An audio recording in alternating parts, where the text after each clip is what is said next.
Hi again, Gemini, Dadichi here. Just a very brief update. It's an important update on the eclipse of August 21st, 2017. They're calling it the Great US Eclipse. And I wanted to take a moment just to show you your horoscope. Here, Gemini is your sun sign. The eclipse here, Sun, Moon, Node, South Node as well as the North Node, and Mars, very, very powerfully amplifying the energies of this eclipse.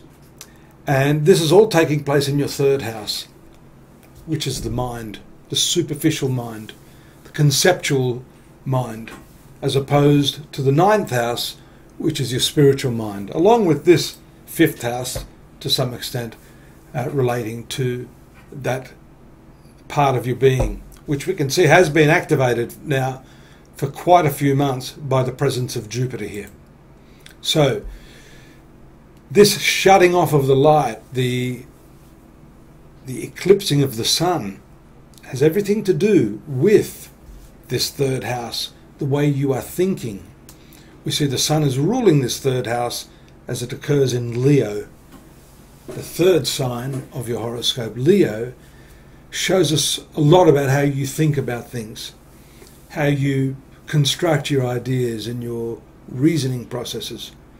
And we see that having Sun, Moon, Node and Mars here in this third house, this is the eclipse, that you have no fear of expressing yourself. But there could be a reversal of that. There could be a second guessing, a rethinking of the way you think. This is important because this is the negotiations house. This is the way you come to agreements. This is the way you come to consensus. It's not just the way you think, it's the way you interact with other people. So for you, Gemini, this is a very, very big shift in the nature of the reasoning and logical processes. Part of your problem most of the time is excessive thinking and skimming the surface of a lot of things, doing a lot. What happens here is that energy is shut off for a while. It gives you the opportunity to step back from what's going on here, to sit back into the deeper mind, the observing mind, rather than the ideating mind.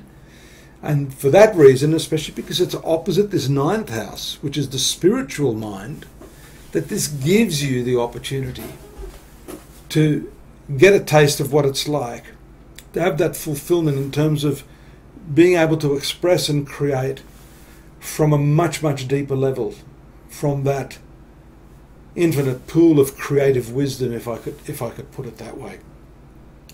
So that, you probably ask, is related to my daily affairs. How? Well, as I said earlier, the way you negotiate, the way you communicate has everything to do with what's going to happen in your life and how people respond to you. This could even take you into the deeper understanding of linguistics, how speech itself is just a very, very small portion of the way you communicate. The non-linguistic part of it, the actual non-verbal part of it has a much bigger impact. It could have to do with that, understanding the gap between words and sentences as having more potency than you would have otherwise given credence to. So thinking about language, thinking about the way you communicate, and changing that obviously has to change the way people will deal with you. We see here you've got the supportive aspects of Saturn and Uranus in the trine aspect. You can't escape this opposition, very powerful opposition aspect to this South Node here, because whenever an eclipse takes place, the North and South Node are always 180 degrees away from each other, and usually moving in a retrograde motion. So this is exciting. We see your ruling planet here retrograde at the moment in the angle in its own exalted sign of Virgo. This will make you feel as if you've lost traction, you've lost ground. That's only temporarily. Just allow this eclipse to take you deep within the source of your language and how you can actually impact others through your linguistic and non-verbal linguistic skills. Hope it's helped.